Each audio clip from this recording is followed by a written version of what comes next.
Habang nanonood ka ng TV, pumapasok sa trabaho, at nabubuhay sa iyong nakagawian, ang orasan ng Diyos na may hula ay patuloy na tumatakbo at kakaunti lamang ang nakakaalam nito.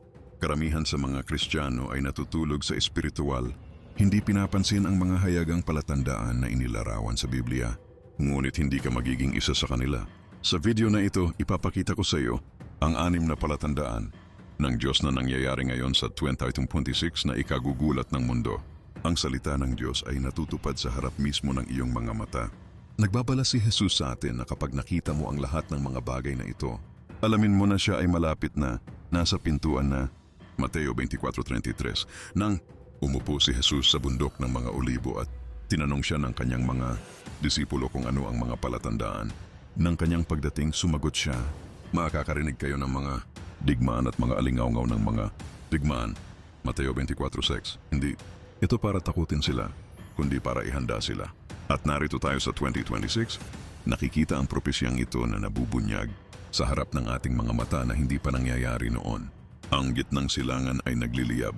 Ang mga tensyong nuklear ay tumataas araw-araw at ang mga alyansang nilalayong magdala ng kapayapaan ay tila mas marupok kaysa dati. Tinatawag ito ng Biblia na simula ng mga sakit ng panganganak, tulad ng isang babaeng malapit ng manganak. Ang bawat pagkontrata ay lalong lumalakas, mas magkakalapit at nararanasan natin ito ngayon. Narinig mo na ba ang Doomsday Clock? Ginagamit ng mga siyentipiko sa buong mundo ang simbolikong orasan na ito upang ipakita kung gaano kalapit ang sangkatauhan sa pandaigdigang sakuna. Sa 2026, ang orasan na ito ay 85 segundo na lamang mula. Hating gabi ang pinakamalapit na puntong naabot. Kailanman sa kasaysayan, hindi ito nagkataon lamang. Ito ay isang katuparan ng propetiko. Sinasabi ng Mateo 24:7, ang bansa ay titindig laban sa bansa at ang kaharian laban sa kaharian. Ito mismo ang nakikita natin. Walang iniwang hindi nasabi ang Diyos. Ang bawat tunggalian, ang bawat banta ng nuklear, ang bawat sirang alyansa ay isa pang senyales na nauubusan na ng oras. At ipinapaalala sa atin ng pananampalataya na dapat tayong manatiling mapagbantay. Ngunit narito ang pagkabigla, nakakaunti ang nakakaintindi. Hindi ito random na kaguluhan. Ang Apokalipsis 12:12 ay nagpapakita ng isang bagay na nakakatakot. Ang dyablo ay bumaba na sa inyo, na puno ng matinding puot, dahil alam niyang maikli na lamang ang kaniyang panahon. Alam niyang ang panahon ay laban sa kaniya, at kaya naman pinatitindi niya ang pagkakabahabahagi sa mga bansa. Binalaan tayo ni Jesus na huwag mataranta, kundi itaas ang ating mga ulo dahil malapit na ang ating katubusan. Lucas 21:28. Ang mga digmaan ay hindi ang katapusan ng kwento. Ito ay simula pa lamang ng katuparan ng mga pangako ng Diyos. At kapag nakita ninyong nagsisimula nang mangyari ang mga bagay na ito, alamin ninyo na may mas dakila pang bagay na malapit ng ihayag. Hindi itinatago ng Biblia ang mga darating. Binabanggit sa Apokalipsis 13 ang isang halimaw na kokontrol sa buong mundo na magpapataw ng isang sistema kung saan walang makakabili or makakapagbenta ng walang tatak. Apokalipsis 13:16-17 parang katang-isip lang, hindi ba? Ngunit tingnan ang nangyayari sa 2026. Digital na pagkakakilanlan, pera na kontrolado ng sentral na bangko, patuloy na pagmamatsyag. Ang mga pamahalaan sa buong mundo ay nagtatayo ng magkakaugnay na mga network ng kontrol na nagmamonitor sa lahat. Ang iyong kalusugan, ang iyong pera, ang iyong mga paggalaw. Binalaan tayo ng Diyos sa pamamagitan ng propesya at ngayon ay nakikita natin ito gamit ang ating sariling mga mata. Si Daniel ay nagkaroon ng isang malinaw na pangitain ng mga huling imperyo, isang estatwa na ang mga paa ay gawa sa bakal na may halong luwad. Ang bakal ay kumakatawan sa lakas, luwad, kahinaan. Ngayon nakikita natin ng eksakto. Yan mga pandaigdigang alyansa na may makapangyarihang teknolohiya, ngunit mahina sa tunay na pagkakaisa. Ang mga bansa ay naglalaban-laban habang sabay na nagtutulungan upang lumikha ng mga sistema ng kontrol. Ito ay magkasalungat ngunit makahulang. Itinuturo sa atin ang pananampalataya na ang mga hindi matatag na alyansang ito ay naghahanda ng entablado para sa Antikristo. Nagbabala si Jesus na sa mga huling araw, ang panlilinlang ay magiging napakalaki na kahit ang mga hinirang ay maaring malinlang. Mateo 24:24 ang 1 Thessalonica 5:3 ay nagsasabi ng isang bagay na nakakatakot kapag sinabi ng mga tao na kapayapaan at seguridad. Kung gayon ang bigla ang pagkawasak ay babagsak sa kanila. Sa 2026, ang mga pamahalaan ay nagsasalita tungkol sa kapayapaan habang pinapalakas ang kontrol Sinasabi ko sa iyo na ang tanong ay itinatanong. Handa ka bang isuko ang iyong kalayaan sa ngalan ng seguridad? Marami ang nakagawa na nito ng hindi namamalayan. Ipinapakita sa atin ng Biblia na ang landas na ito ay direktang patungo sa pamamahala ng Antikristo. Ngunit may pagpipilian at ang pagpipiliang iyon ay ang manatiling matatag sa ang salita kahit na ang buong mundo ay patungo sa ibang direksyon. Malinaw na inilarawan ni Jesus ang mga palatandaan. Magkakaroon ng tagutom at lindol sa iba't ibang lugar. Mateo 24:7 at narito tayo. Nasasaksihan ang mga krisis sa pagkain na kumakalat sa paligid ng lalong madalas at matinding lindol at ang nagre-record na natural na sakuna bawat taon. Sa 2026 ang wakas ay tatama sa mga rehiyon na dating sagana. Patuloy tayong binabagabag ng mga kamakailang pandemya at may mga bagong banta na paparating. Tinawag ito ng Biblia na simula ng mga kirot sa panganganak. Ang mga kirot ng panganganak na nagiging mas matindi at madalas habang papalapit ang panganganak. Pinalalawak ito ng Lucas 21:11. Magkakaroon ng malalakas na lindol, salot at tagutom sa iba't ibang lugar. Magkakaroon ng mga kakilakilabot na pinomeno at mga dakilang tanda sa langit. Bawat bagong natural na sakuna, bawat bagong sakit, bawat matinding krisis sa klima ay hindi nagkataon lamang. Hinahayaan ng Diyos na ang sangnilikha ay dumaing. Gaya ng inilarawan ni Pablo sa Roma 8:22, naghihintay ng katubusan, ang kalikasan mismo ay humihiyaw para sa pagbabalik ni Jesus. At habang ang mundo ay naghahanap ng mga solusyon ng tao, ipinapaalala sa atin ng pananampalataya na iisa lamang ang tunay na sagot. Binubuksan ng Apokalipsis 6 ang mga hakbang ng paghatol. At narito ang mga ito: tagutom, salot, kamatayan, ang itim na kabayo ng tagutom, ang maputlang kabayo ng kamatayan. Apokalipsis 6:8. Hindi ito upang pukawin ang nakapaparalisa na takot, kundi upang gisingin tayo. Bawat pagyanig, bawat salot, bawat krisis ay niyayanig ng Diyos ang sangkatauhan na nananawagan. Manumbalik kayo sa akin. Ang mga sakit ay tumitindi, na nagpapahiwatig na ang kapanganakan ay malapit na, ngunit may iba pang nangyayari. Isang bagay tungkol sa isang partikular na bansa na nasa puso ng lahat ng mga propesya sa huling panahon. Ang Zacarias 12:2 ay naghahatid ng isang kapansin-pansing propesya. Narito, aking gagawing isang tasa ng panghihina ang Jerusalem para sa lahat ng mga bayan. Tingnan, ang ibig sabihin nito, ang Jerusalem ay magiging sentro ng pandaigdigang atensyon na magdudulot ng kalituhan at alitan sa mga bansa. At hindi ba't iyon mismo ang nakikita natin sa 2026? Ang Israel ay napapaligiran sa ilalim ng internasyonal na presyon at diplomatikong nakahiwalay. Ang buong mundo ay nagtatalo tungkol sa maliit na bansang ito. Inilagay ng Diyos ang Israel sa sentro ng propetikong chessboard at ang bawat hakbang sa politika ay nagpapatunay sa Biblia ng may nakakagambalang katumpakan. Ang Ezekiel Kabanata 38 at 39 ay nagsasalita tungkol sa isang napakalaking pagsalakay laban sa Israel sa mga huling araw. Ang mga bansang hilaga, kabilang ang Persia, na kilala ngayon bilang Iran, ay bubuo ng mga koalisyon laban sa bayan ng Diyos. Nakikita natin ang mga alyansang ito na nabubuo ngayon. Ang mga bansang dating magkaaway ay nagkakaisa sa isang karaniwang layunin.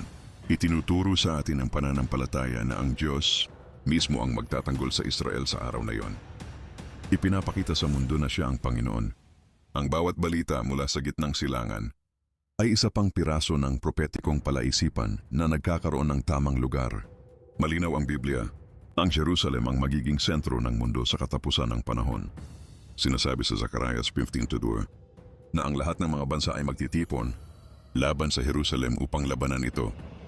Sa 2026, makikita natin ang pagtindi ng pressure na ito. Resolusyon ng UN, mga parusa, paghihiwalay, lahat ay nagtatagpo sa maliit ngunit walang hanggang mahalagang lungsod na ito. Babalik si Jesus doon sa bundok. Zacarias 14:4, at habang inaatake at pinipilit ang Israel, isa pang tanda ng propeta ang nabubunyag sa harap mismo ng ating mga mata. Ang Daniel 12:4 ay nagdadala ng isang kamangha-manghang propesya. Ikaw, Daniel, itago ang kanyang mga salita at ang aklat na ito hanggang sa panahon ng kawakasan. Marami ang mag-aaral nito at ang kaalaman ay lalago. Pagsapit ng 2026, dodoble ang kaalaman ng tao bawat ilang buwan. Ang artipisyal na katalinuhan, teknolohiya, at pagtuklas ng agham ay sumasabog sa isang walang kapantay na bilis. Hindi ito ordinaryong pagunlad. Ito ay isang katuparan ng propeta. Tinatakan ng Diyos ang ilang mga paghahayag hanggang maunawaan ng sangkatauhan ang mga ito at dumating na ang panahong iyon. Tama ang Biblia mula pa sa simula, ngunit kasama ng kaalamang ito ang isang nakamamatay na panganib. Nagbabala si Jesus sa Mateo 24:11 na, "Maraming bulaang propeta ang lilitaw at lilinlang sa maraming tao." At idinagdag sa versikulo 24 na gagawa sila ng mga tanda at kababalaghan na kahanga-hanga na kung maaari, lilinlangin nila kahit ang mga hinirang. Sa 2026, malayang kumakalat ang disinformation. Mga deepfake, mga dinurog na video, mga pilipit na mensahe, lahat ay tila totoo. Lumilitaw ang mga peking guro sa social media na nangangaral ng ibang ebanghelyo, mga taga-Galasya.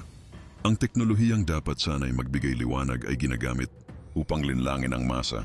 Ang tunay na pananampalataya ay hindi pa kailanman sinasalakay ng ganitong paraan. Ipinropesya ito sa 2 Timoteo 4:3. Darating ang panahon na hindi na kukonsintihin ng mga tao ang mabisang doktrina. Sa halip upang umangkop sa kanilang sariling mga pagnanasa, magtitipon sila sa paligid nila ng napakaraming guro upang sabihin ang gustong marinig ng kanilang mga tainga. Gusto ng mga tao na marinig ang mga bagay na nakalulugod sa kanila, hindi ang katotohanan. Si Jesus ay pinapalitan ng mga walang kabuluhang filosofiya, ng mga pangako ng kasaganaan ng walang krus, ng isang espiritualidad na walang pangako. Ngunit binigyan tayo ng Diyos ng pagkilala sa pamamagitan ng kanyang salita. At habang sumasabog ang kaalaman at dumarami ang mga manlilinlang, ang langit mismo ay nagsisimulang magbigay ng mga tanda na hindi maaring balewalain. Inilalarawan ng Lucas 21:25-26 ang isang bagay na nakakatakot. Magkakaroon ng mga tanda sa araw, buwan at mga bituin, at sa lupa, paghihirap sa mga bansa at pagkalito sa mga tao na hihimatayin dahil sa takot sa pag-asam sa darating sa mundo. Hindi ito simbolikong wika. Ito ay literal. Sa 2026, lalakas ang mga fenomenong celestial, mga bihirang eclipse. Ang aurora borealis ay lumilitaw kung saan hindi pa ito nakikita noon. Matinding bagyo ng araw. Sumisigaw ang kalangitan ngunit kakaunti ang nakikinig. Ginagamit ng Diyos ang nilikha upang magsalita. At ang mga may pananampalataya ay alam kung paano makilala ang mga palatandaan. Idinidetalya ng Apocalypse 6:12 ang kosmikong takot. Ang araw ay naging itim na parang sako at ang buong buwan ay naging parang dugo. Kinukumpirma ng Joel versikulo 31, ang araw ay magiging kadiliman at ang buwan ay magiging dugo bago dumating ang dakila at kakilakilabot na araw ng Panginoon. Hindi ito mga malalayong pangyayari. Ang mga ito ay mga napipintong babala. Binabanggit ng mga siyentipiko ang kawalang tatag ng klima, abnormal na aktibidad ng araw, at mga hindi pa naganap na mga pangyayari sa astronomiya. Inilarawan ng Biblia ang lahat ng ito libu-libong taon na ang nakalilipas. Ang bawat senyales ng langit ay ang Diyos na nagsasabing, magbigay pansin kayo. Malapit nang matapos ang panahon, sinabi ni Jesus sa Lucas, kapag ang mga bagay na ito ay nagsimulang mangyari, tumayo kayo at itaas ang inyong mga ulo, sapagkat ang inyong pagtubos ay malapit na. Ang mundo ay manginginig sa takot, ngunit ang mga nakakakilala sa Diyos ay magtataas ng kanilang mga ulo ng may pag-asa. Ang mga palatandaan, sa langit ay wala roon upang sirain tayo. Naroon ang mga ito upang gisingin tayo. Bawat kosmikong fenomeno, bawat makalangit na pagbabago ay isang paalala. Si Jesus ay babalik. Ang tanong ay, handa ka na ba? Ang iyong pananampalataya ba ay matatag na, nakaangkla sa hindi matitinag, na bato ng salita ng Diyos? Sinasabi ng Biblia sa 2 Pedro, hindi mabagal ang Panginoon sa pagtupad sa kaniyang pangako, gaya ng pagkaunawa ng ilan sa kabagalan. Sa halip siya ay matiyaga sa inyo, na hindi niya nais na sino man ay mapahamak, kundi ang lahat ay magsisi. Pinipigilan niya ang paghatol dahil nais niyang bigyan ka ng isa pang pagkakataon, isa pang araw upang piliin si Jesus, ang isa pang pagkakataon upang talikuran ang kasalanan at tumakbo sa mga bisig ng tagapagligtas. Mayroon lamang isang pangalan kung saan tayo maliligtas, si Kristo. Mga Gawa 4:12, namatay siya sa krus para sa iyong mga kasalanan. Nabuhay siyang muli sa ikatlong araw at babalik siya upang kunin ang mga tumanggap sa kanya bilang Panginoon at tagapagligtas. Nangangako ang Roma 10:9. Kung ipahahayag mo ng iyong bibig, si Jesus ay Panginoon, at naniniwala ka sa iyong puso na binuhay siya ng Diyos mula sa mga patay, ang tanong na natitira ay, saan mo gugugulin ang walang hanggan? Sapagkat babalik si Jesus. At kapag siya ay dumating, wala nang pangalawang pagkakataon. Kung naunawaan mo ang mensahe ng video na ito, pindutin ang like button at isulat sa comments. Panginoong Jesus, naniniwala ako sa iyo at tinatanggap kita bilang aking tagapagligtas. Ibahagi ang video na ito sa mga mahal mo sa buhay dahil kailangan din nilang malaman na nauubusan na ng oras. Pagpalain ka nawa ng Diyos.